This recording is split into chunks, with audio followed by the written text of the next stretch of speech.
محترم د خدای د پاره پر خپل اولاد باندې رحم وکړي، خپل خو مزان تباه کړي، ځان مغر کړي، د دنیا په عیش او عشرت باندې مزان هلاک کړي. د الله جل جلاله د پاره خپل اولاد مه تباه کوئ. د دې د تباهي او ګمراهي ذمه داري پر تاسو باندې ده. د قیامت په ورځ د دوی په باره کښې ستاسو څخه سوال کیږي. او اولاد ډېر غټ نعمت دی. کوم کسان چې د دې نعمت څخه محروم دي، د هغوی څخه د دې نعمت په باره کې پوښتنه وکړي چې هغه دغه نعمت ته څومره لیوال دي. او الله جل جلاله د طرف څخه اولاد امانت دی. دا هیڅوک د ځان ملکیت او د ځان شی نسي ګرځولی. او په دې کې باید در ډېره حده سړی خیانت نه وکړي. لکه څنګه چې په نور امانت کې خیانت ناروا دی، د اولادو په تربیت کې خیانت کول هم ناروا دي.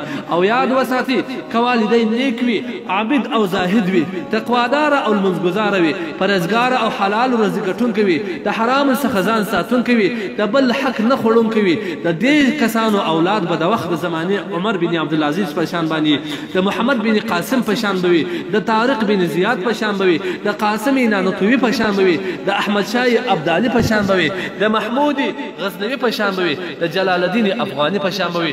خدای نه خسته الله مه وکړه که والدین د خدای نافرمانه وي، فاسق او فاجر وي، حرام خوره او سودخوره وي، سروز اورېدونکي او درواغ ویونکي وي، او پر بل چا باندې بهتان ویونکي وي.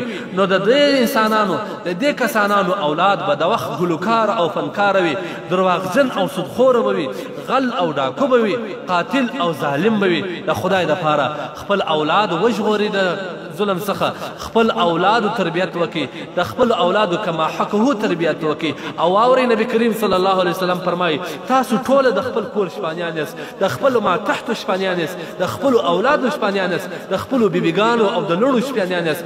الا كلكم راع وكلكم مسؤول عن رعيته. اگاه اوسه تاسو د خپل کور شپانیان یاست، د خپلو اولادو شپانیان یاست، د خپلو ماتحتو بیبیانو شپانیان یاست. د دوی په باره کې به د قیامت په ورځ تاسو څخه سوال کیږي.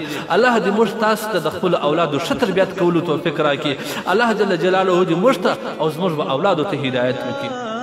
عبقا به متقدمين، عبقا به متقدمين، بذرت هنا فتياتنا.